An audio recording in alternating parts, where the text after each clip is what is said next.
and interest, and also to enhance the responsibility of my brothers and sisters elected to represent the people of Kenya in various seats by supporting the direction of the party as we work together as a team, and that I take this early opportunity to promise Kenyans that I'm bringing my experience in all the fields that qualified me to come in, and also to support the party deliver on the mandate we expect Kenyans will give to us on the 9th of August. We will be able to protect the dignity of the country and also of the party. So I'm very, very thankful, and I appeal to all members of UDA that we all work together as a team. I'm actually asking the Baringo team that in the next stretch, let us have a corporate approach in the campaign so that we are able to assist one another as members of UDA with the other affiliate parties who are working with us.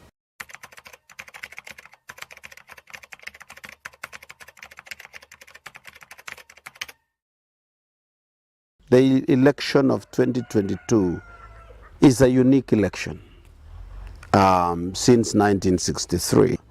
In that it is not ethnic-based election. It is not regional. It is not time for our man to eat.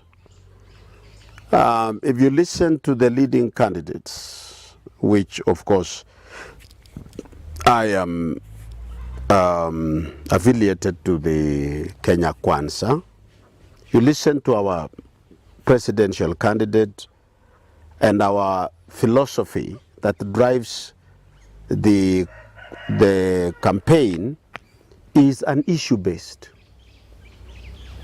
It is addressing a very serious economic disparity which has really affected the Western civilization, and especially after the experience of industrial revolution. How do we manage the gap between the rich and the poor?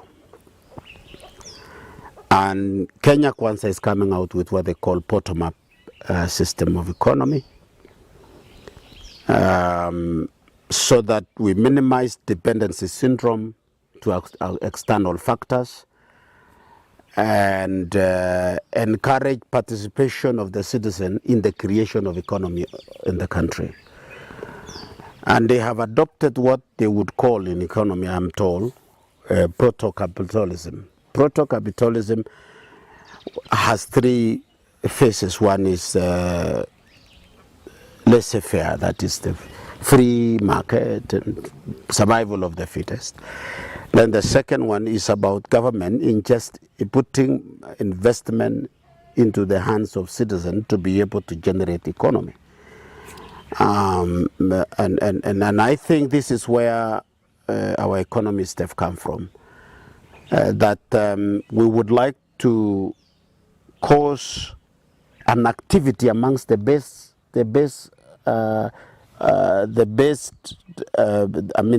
of the pyramid. How can you make the 1% economy down there increase, which is in the hands of the larger population? How do you make everyone participate? One is by giving them credit, as our leadership is giving us, giving them credit with a lower or non-interest, so that they don't serve interest for too long, but they are able to access credit that will make them participate in the economy of the country. This argument leads us to the second question, that if you allow more people in the country participate in the economy, then you are allowing more people to plow back their efforts into the revenue. They become taxpayers. Then you enjoy what they call economies of scale. Because of that, we are going to make everyone participate. The reason why I think this makes sense, and I support this, is that you are able, number one, to let the majority not to be consumers, only consumers, but they become productionists, the people who can produce like others. You're giving opportunity to Kenyans to be producers, not consumers.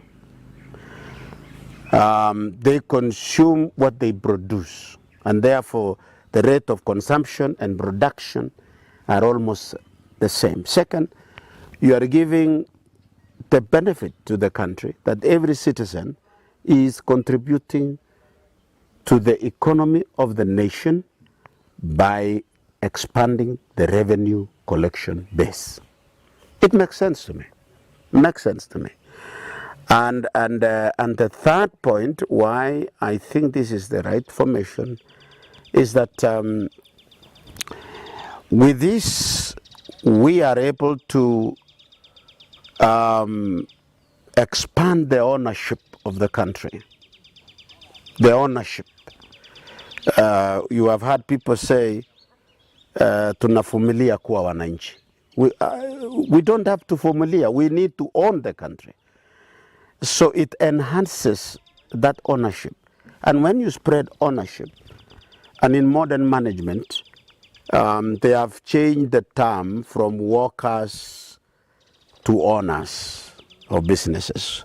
In fact, I am challenging my friend Atuoli, who talks about the champion of the workers.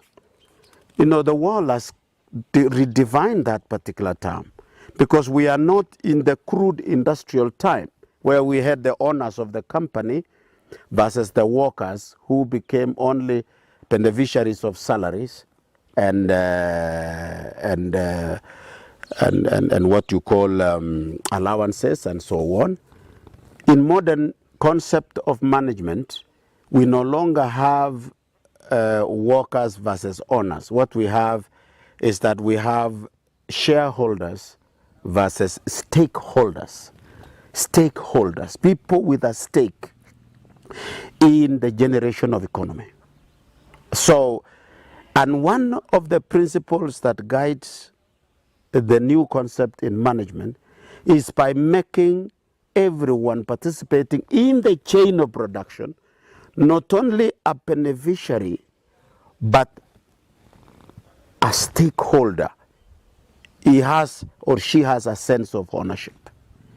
This is what Kenya Kwanza is propagating. Number one, giving Kenyans more people who are to be more producers rather than consumers. Second is to expand the revenue base in the country so that few people are not paying taxes, but all of us are paying taxes one way or another in a very easy way. Enable us to do it because all of us have a capacity of doing the production. And the third one, as I said, is the expansion of ownership. You own the country because you benefit from the country. You own the country because you enjoy the reason of being a Kenyan. So by doing this, and this is the major issue, Kenya Kwanza is divining it in the way he's doing it. And our deputy president, who is our party leader and the presidential candidate, has a team that he assembled that has really ventilated on this matter, and the details is given in what you call the manifesto. Now, when you look at the competitors on the other hand, are not talking about something else. They are talking about pesa mashinani. They are talking about, you know, helping the common man. They are addressing the same thing. They are defining it differently. It is a reality that we are facing. So, Komen, I am of the opinion that the election of 2022 is so unique because basically it is an issue-based election. It is an issue-based election. And I want to candidly speak to the institutions which is in charge of this process. One, the IEBC. IEBC must manage this election having in mind that Kenyan society are not looking up to themselves for their hope. No, they are looking to government to give them that hope. That at the end of this election, they will have elected participation in the production of economy of this country. And they are part of that. They will have elected their responsibility to expand revenue collection, to be in charge in making and supporting their own government. They will have elected ownership of the country. That this country cannot belong to few multinationals, whether they are local or international, but this country belongs to every citizen. They feel that they own it. That's what they are voting for. And if the election is messed up, the conflict will not be between the Luos and Kalenjins, Kikuyus and Kalenjins, or any other tribe for this matter. It will not be. So I am asking my friend in charge of NCIC, my friend and brother, Reverend Kopia, by zoning areas and say these are hot spots is a misplaced concept. You are still working on the yesteryears of campaign. I want to say if this election is messed up, it will anger the citizen against the government, not people. They are not, it will not be a conflict between Gikuyus, Kalenjins, who it will be borders across, it will be these Mamambogas across, it will be everybody across. So the government must organize, provide security, provide environment in such a way that the loser will lose clean and the winner will win clean. If you go to Central Province, why they are saying you are voting Ruto is not because Ruto is a Kikuyu, neither because he's a Kalenjin. They are voting for him because of their interest. Who amongst these candidates can secure our interest? You know, let's face it, they are complaining that under the administration which is exiting now, they lost their properties in Kirinyaga Street and being declared as fake. They were forced that if you want to import your own importation from abroad individually. And these are people who wanted to put their efforts together in one container. You ask them to bring it separately.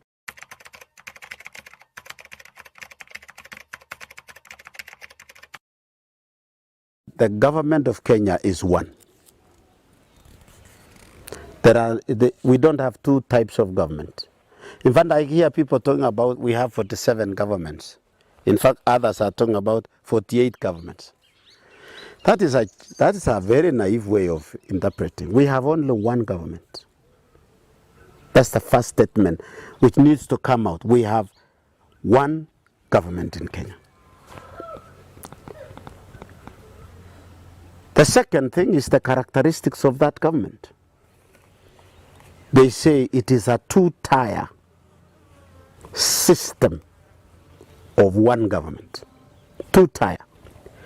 So we have the national government and the county government. And this is how it is. Some functions of government are retained at national. Some functions of the same government are devolved to the county government. It is the same government, but some functions are retained at national. One of them, for example, is security. Retained. It is uniform all over the country. So we cannot have police created in the same capacity, same respect, same constitutional level at national and then in county. We can have askaris in county with limited access to the state of the national police in the country. But some functions are devolved to county government. Also, some authority is devolved, which is given to leadership, administrators, that there are things that can be decided locally without involving the national concern. And that is, so first of all, some functions are devolved of the same government, some authority and authorities are devolved of the same one government to county government, and functions has a policy in government, they say resources follow functions. So the same functions have been given resources to follow them. And those resources are the ones now you talk about the budget. That is why the budgetary authority is in the hands of the National Treasury. So they say of what we get in terms of 1.3 trillion or 2 trillion economy, or in our budget, this amount will go to the counties. It is the same government which is giving now the devolved functions resources so that it can work for the people down there. This same government has given authority to both the leadership at county level and given authority to the citizens under the same constitution to determine the kind of leaders who should exercise that authority on their behalf as a government at a devolved state. That is why we elect a governor, because he will be in charge of our resources. We elect a county assembly so that it will help in monitoring and oversight on the use of the same resources which have been devolved come down to where we are. So that we should have. In Baringo, we have about 30 elective areas, plus about 10 or 12 nominated slots that will balance the gender, sometimes also address some of the special groups, minorities, to be part of that authority in determining in the oversight of what the county is. So, as a national exercise, we are participating in a national exercise through an arrangement of a two-tier type of government. So the only difference between the national functions and local functions in terms of philosophy that guides the authority of the citizen is that we elect the leaders reflecting the interests at our local level, reflecting concerns at our local level, reflecting opportunities at our local level. So when we elect them, we want to have them help us exploit the resources that we have in our interest, help us manage the resources to our good, help us live in accordance to our own dreams and tastes locally. That is what the government is at the government of Kenya is at the county level.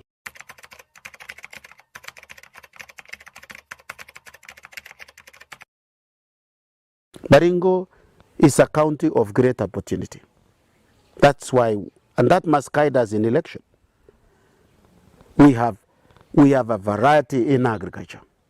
We can produce so much in terms of agricultural diversity in Baringo, more than any in the area, in the region.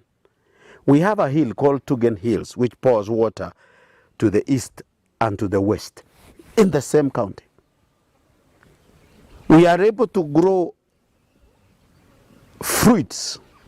We are able to create irrigated agriculture in both sides by stopping the water from draining to Lake Ruto or Lake Turkana, and stop them and be able to do farming the big time. So in agriculture, we are able to diversify. tourism. We have one of the largest elephant in the world in our own Kerio Valley. We have one of the eagle with the largest wings in Africa. We have one of the very interesting vulture near Todd between Elgeyo Marakwet and Tugen, the escapement of Elgeyo Marakwet. Some of the interesting snakes, lizards, birds, crocodiles. We would like to create a tourism, farm tourism in Kerio Valley, so that those who are in Kerio Valley, the government of Kenya can have a contract with the citizen there, and this citizen give up their lands on contract to the KFS under the arrangement of private sector and government sector to manage, expand the Rimoi, for example. So that instead of farming those farms, we surrender it to the farming of animals. And then the annual budget and annual income from tourism, one of the stakeholders or shareholders are citizens who have given their land to be managed, so that we minimize what we call the conflict between wildlife and people, and convert it into a resource to our people in Rimoi, expand the Rimoi to come up to, Kerio Valley River, across to the Tugen area, and then we convert it. And then these people, we move them to one side, give them proper services they require in terms of food, in terms of environment, in terms of income, and they have their income through tourism. So we can improve tourism in Baringo. And the other one is about mineral resources that we have. We make sure that the leadership that comes, that all the reservoir, the resources we have in Baringo, there is going to be a benefit. We want to understand the energy bill that Gideon proposed about energy. How is it benefiting Baringo? How do we expand that to even to the mineral exploitation of that we have in Baringo? And we have the animal industry. How do we convert our animals, which are in millions, into developing, making sure that we benefit from our animal while it is alive. We also benefit from our animal products when we slaughter them, in terms of meat, in terms of bones, in terms of hides and skin. We can be able to produce a factory that our animals can change our lives. And I say this, that Baringo is still a small population that can be managed. We are slightly below 700,000 people. We are not yet a million. We live in a square kilometer of over 12,000 kilometers square. Kenyans, in this part of the world, occupies about 60 square kilometer, of an acre. So it means we still have enough land that can support our people, if we can put agriculture on it. Finally, a great opportunity in the people of Baringo. The Baringo people are very resilient people. Put a Tugen anywhere in Kenya and you will see a difference. Give him management and you will see a difference. Very resilient. We only require leadership. So that political leadership in Baringo must elect exploitation and proper use of our potential as a community. I wish to say this through this media and with that we are going to elect our leaders. Majority of the people of Baringo, majority of the people of Baringo, over 90%, belong to the formation of politics in this country of Kenya Kwanza. To be specific, they are UDA affiliated party. And therefore, out of 30 elective areas, UDA might control over 20 of those, which is about 75%. About 3 or so might staggeringly be a contested areas. So that means majority parliament or county assembly will be controlled by UDA. Or by extension, Kenya Kwanza, because some of the candidates might come from some of the Kenya Kwanza affiliate parties. For you to run a county like Baringo, you must have a governor who will work in symbiotic relations with the county assembly for that particular governor to be able to execute his vision. Because the oversighter, which is now the parliament, can either choke the administrative opportunity of a governor. So I would, as an elder, advise the electorate that don't elect controversy into the county assembly. Don't elect an opportunity of dispute and lost opportunities because of court cases, impeachment. Like, for example, I listened to one of the candidates of the governors in governor candidates in Baringo as they gave their views. I got concerned about one area where you come to gubernatorial seat with a controversial policy that will bring you into coalition with the county assembly. Now, really, as an electorate, how can you elect conflict there? Because if you are coming in and say, I'm going to deny, I'm going to curtail some allowances which is allowed in law to the members of county assembly, that they are allowed to travel and given by law, and it is within the budget, the national budget given by the national treasury, and it is allocated by Commission of Revenue Authority and given to them by law. When you come, and possibly you may not have the to marshal the number of MCAs that will support your concept, because you are not within the main and majority one, then you will be there alone. And most of the, and I'm sure all the parties will unite, even those in opposition will unite in this one, because it's a constitutional provision. Think comment for one, you know, for BBI, for example, to be passed by county assemblies, the president had to appease the MCAs by giving them a grant for cars. You remember that? They twisted the head of state. You as a governor, who are you? They will go for you. They will impeach you. If they don't succeed, because you might go to court and suspend their impeachment, they will frustrate your budget. For 5 years, you will not serve us. You will not even serve yourself, and you cannot even share your vision.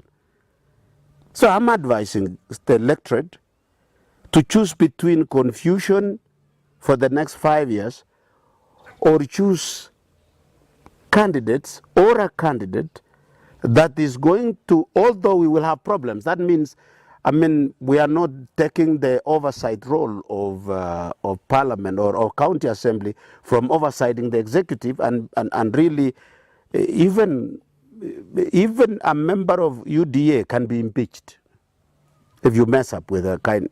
But it is easy to manage it when you are working together along to the same direction. So it is on this that, in my view, Baringo, for example, should choose unity, should choose harmony, should choose one that will bring people together. We are a cosmopolitan county, and we need to work together. So as we go to election on the 9th of August, I am making an appeal to my brothers and sisters in Baringo. Choose harmony in terms of leadership. choose innovation in terms of leadership. Choose security in terms of leaders who are focused in bringing that item to the table and be a part of the conversation. And be bold. Don't fear. Just choose. Choose a government that makes sense. In Baringo County, don't choose a government that does not make sense. I repeat, in Baringo, choose a government, a county government that makes sense. Makes sense in that its argument and leadership will benefit the people of Baringo, instead of choosing controversy. This is what I mean, that don't build your house on a foundation that tilts, that is tilted. By the time you are at top there, it will fall. We want to choose leadership that will address the issues of Baringo, which are local to us. One of them are some of the impediments in Baringo, which affects our production, it affects our plans, and even disturbs our peace. And that is the insecurity menace, gravitating around 3 constituencies in this particular county: Tiati, Baringo North, and Baringo South. We are also bordering other counties like Elgeyo Marakwet, Turkana, West Pokot, Samburu, Laikipia, and Nyandarua to some large extent. It is disturbed area. We want leaders that we elect into office are the ones who must be bold enough to face the issue of insecurity. Because the answer of insecurity in Baringo does not lie in the disarmament of these simple boys who are running with AK-47. The answer to Baringo menace is a political goodwill. Political goodwill. And the culprit of this are at local level and at national level. People are interested in the resources in these regions. Areas of northern Kenya are areas which is rich with a lot of resources common. We have oil reservoirs. Multinationals are interested in it. Some of them got local partners, and others are controlled by foreign powers. It has minerals.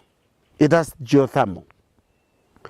It has so many of the resources under the soil, more than few cows. Sinyo moisot being at a take up tuga to taking Mingajin, Chinuagarengan, Tetan, Namijitanga, Gotono, going not on the. No, there is wealth under the soil which you cannot achieve unless you disturb the residents there, so that they cannot claim that right. They will in a perpetual war and fight as clever people under some multinationals are exploiting the geothermal power, they are exploiting oil. I want you to hear that. I owe no one an apology to say this. So the issue of insecurity in Baringo must be given to people who are willing politically to solve the problem. And therefore, we as a party have provided candidates that we believe they can bring the solution. Some of them have been victims of this. We must hold them accountable. The whole reason why Chief Tumo was given the opportunity in Baringo to fight for the senatorial seat, he comes from that area. We are asking him, Mr. Chief Tumo, how painful is this pain? And what do you think in your mind can be a solution? The reason why the kind of candidates have been chosen under this party by the party affiliate, they believe that these are people who knows. We hope so. We will hold them accountable.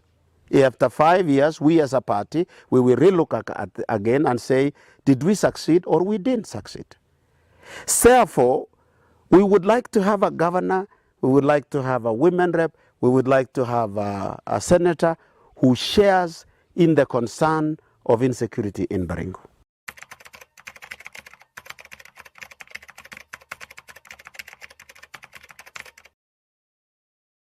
Institution of managing the election of IEBC, number one, they must be aware, Mr. Chebukati and your team, you must be aware that this election is a high-stake election. It is a transitional, a world generational transitional election.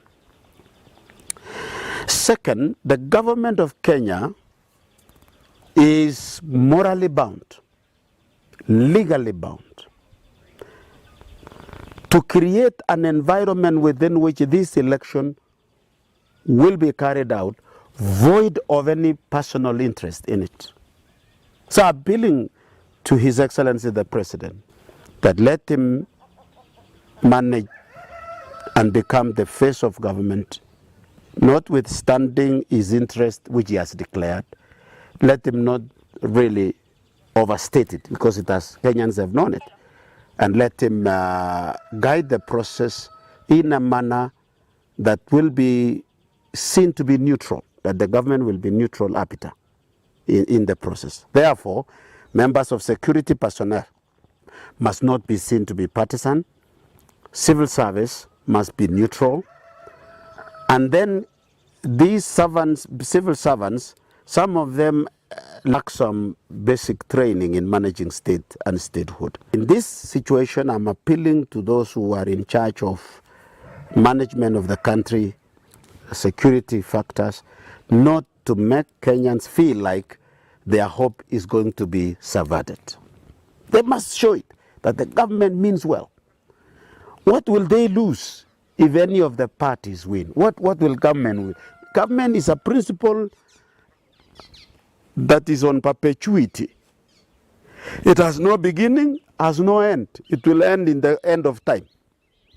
What comes in every interval is just regimes that changes, but government remains. And I appeal to Kenyans that on the 9th of August, you don't know winning of an election if you have not voted. So every Kenyan participate in voting. Come out very early and vote.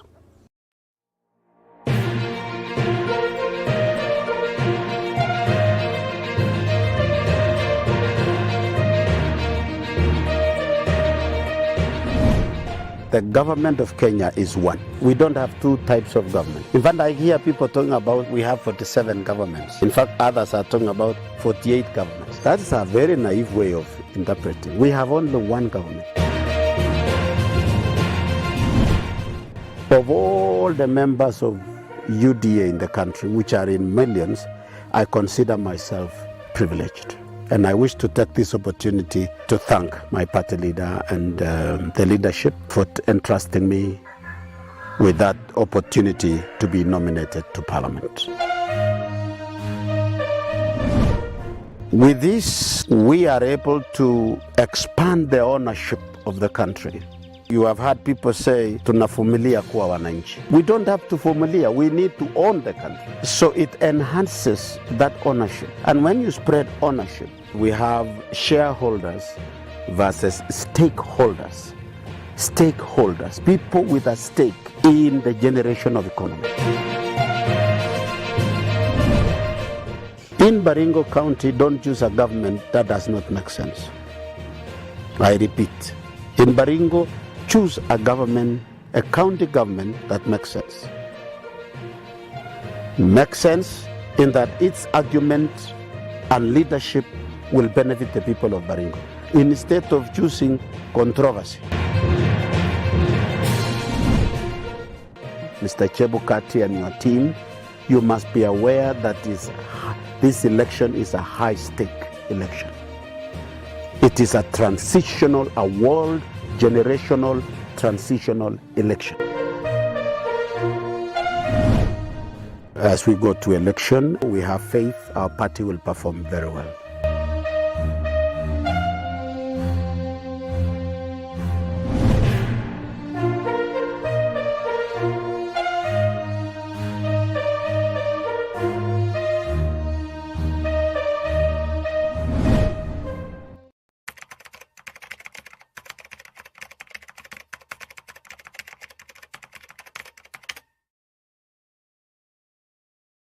I'm very thankful to my party under the leadership of His Excellency, the presidential candidate William Samoei Ruto, and the team, the entire brigade of the party. You know, in a party you have the Politburo,